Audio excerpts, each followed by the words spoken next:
Hello guys, welcome to another very interesting episode of Opinions and Reactions with Maggie. And you know how we do it on the show. We talk about interesting, trending topic. We get the opinions of experts and knowledgeable people in the field. And even if they are not in the field, at least we know that they have a good knowledge of the topic that we dissect, and we make sure to give you information that will entertain you and also educate you.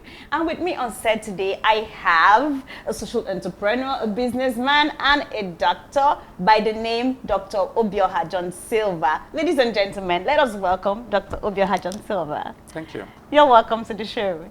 You're looking so good. I was Thank you. let's have it, and you were like, I understood the assignment. And then now have to, as in, I don't like it now. You have to come and floor me. It's normal. You know how it It's is. normal. In which world is it normal that you have to come to my house finer than me? It's like coming to my wedding and you're looking finer than me. I don't have a I choice. will bounce you. Dressing fine is good for business. Oh so- my God. Oh my God. That's what we're talking about. But you look good and I really love it. I love them shoes. So tell me something. You have to do the doctor thing. You're a caterer, you're a businessman, and so many other things that you do together, and you somehow find the time to still put yourself together like this. I know why I'm asking, because Igbo guys are hustlers. They're always on the road. So, like, how'd you do it? It's time management. You know, it's no matter whatever you do, you can, as a young guy, you can actually do everything, but you have to you manage just your want people time. to be tripping, like. No, you have to manage your time very well. But Okay. most importantly is that you have to dress fine. Even if you are broke, you need to dress fine. You know, look decent. True, Gary. So, but then, the whole thing I do is just that is managing of my time, because, you know, jack of all things doesn't mean that is, you know, you're not a master of one. But then, it's those things are the things that have been done before, not recently. Now you have to exploit, because the economy does fine, and a lot of things are, you know, going out of shape. You know, some jobs are declining. So the more you explore things, the more you know where suits you. So I have some people that actually did medicine, the right now that are studying data analysis and all those things. So you need to explore to know where your own destiny lies. So that's just a thing. Just master your time, know where you belong. Okay. Speaking of, you know, studying what they study and then doing something else, you went to school to study to be a doctor, and somehow what motivated you into going into business? As an Igbo man, I need money. I need plenty money. So It's your honesty for me, really. You're not even trying to say, you know, I saw a problem in the society, No, I'm not- I'm trying to solve. as a medical doctor, I'm going to solve a problem, but as an Igbo man, I need money to solve that problem. So you cannot make money by being a doctor. I don't You understand. can make money by That's being like one a of the doctor, highest but paid not in professions in the Nigeria. world. Not in Nigeria. For you to make money of being a doctor, But you you studied need to in Europe. be. You could have just stayed there. It's just some part of Europe that you're going to make that money, but you have to work. I don't want to work for 15 years before coming back to Nigeria to build a house. I want to build a house sharp. I need to hustle. Where are you? Why are you rushing to? I'm not rushing anywhere. I need to. I'm a young boy. I need to finish everything on time. I enjoy my life. So. Speaking of enjoying life, I'm going to ask you this question. It's actually been a trending topic, and it has been causing some arguments online. And yes, I'm sure you're going to be a bit very knowledgeable on this topic because of, you know, where you're coming from, where you've lived, and where you school. Given that the main subject of this discussion emanated from there. So there's been an argument, yeah, that what some of us will refer to as runs, hookup, prostitution is actually caused by men. That girls don't just go out and say, okay, you know what, we want to exchange our bodies for sex. It is men who create the demand, and therefore girls supply. Now, digging deep into a little research, we found out that prostitution emanated from Europe, you know, so to some other parts of the world, it's like a copied culture that has become, it's one of the oldest trade in the history of commerce. So tell me about this. Do you agree that men are the cause of prostitution? I totally disagree in the sense that, you know, life is all about choices. So it's more of, say, if I'm going to walk into a restaurant and I need a Chinese food and they don't have it, I have to go to another place to buy it. So it's a choice of that restaurant not to say Chinese food. So personally, just life is all about choices. So you cannot put your own choice that you want to be a prostitute, then you'd be like, it's because of this person that made me to become a prostitute. It doesn't work that way.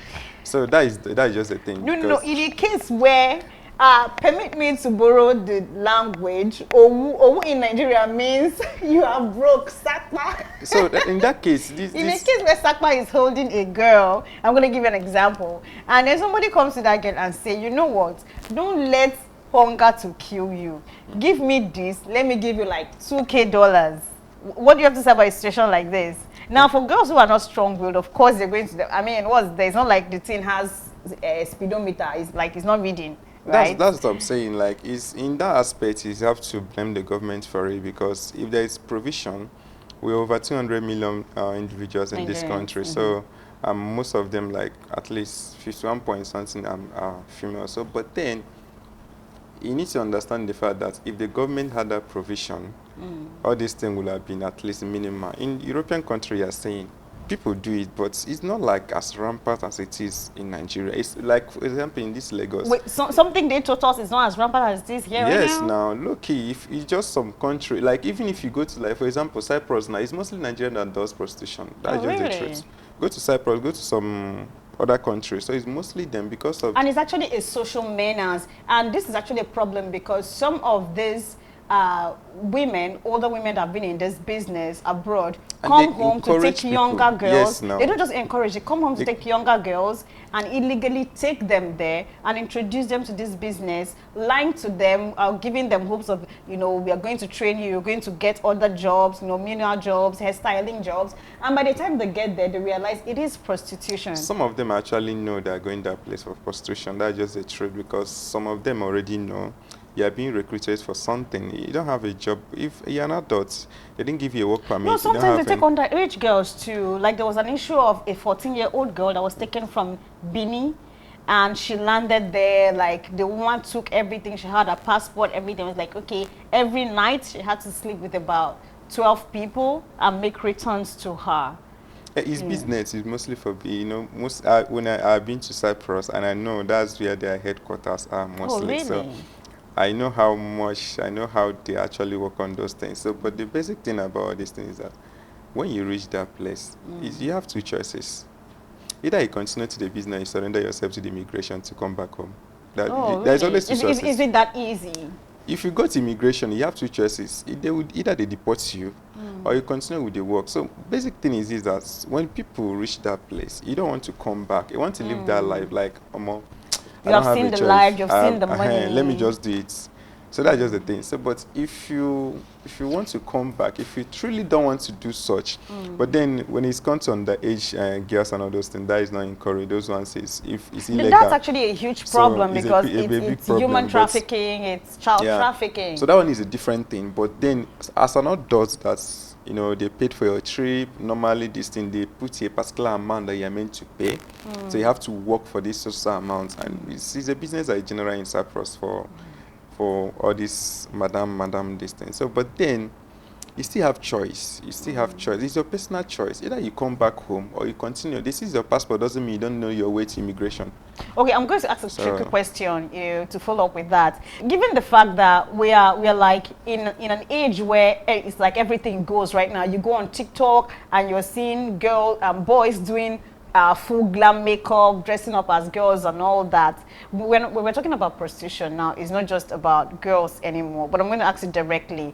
Are men involved in this, like directly or indirectly, either as homosexuals or just guys that are doing prostitution on its own? I would say men are actually indirectly or directly affected, in the sense that some of them... Affected or participants? I want to understand the difference. So, in the sense that some of them do sugar mommy things and all those things. So, it's part of it. So, prostitution is not basically for female, but then the thing is just that female are more exposed to it. Men do it a lot. There's some boy that doesn't do anything, but every month you see them driving Benzes and flying to... Oh, I see. It's not like they're doing Yahoo or any other thing, but then some of them sleep with sugar mommies, and some of them do homosexuality, all those kind of a thing. So, you know, I've had that experience even in my estate. I know when one or two... You know, a boy who doesn't want to hustle, who doesn't want to find his way in his own self, will be like, okay, fine. This lady has money and he's eager to pay me 500K every month if I'm going to be this. I'll just take it.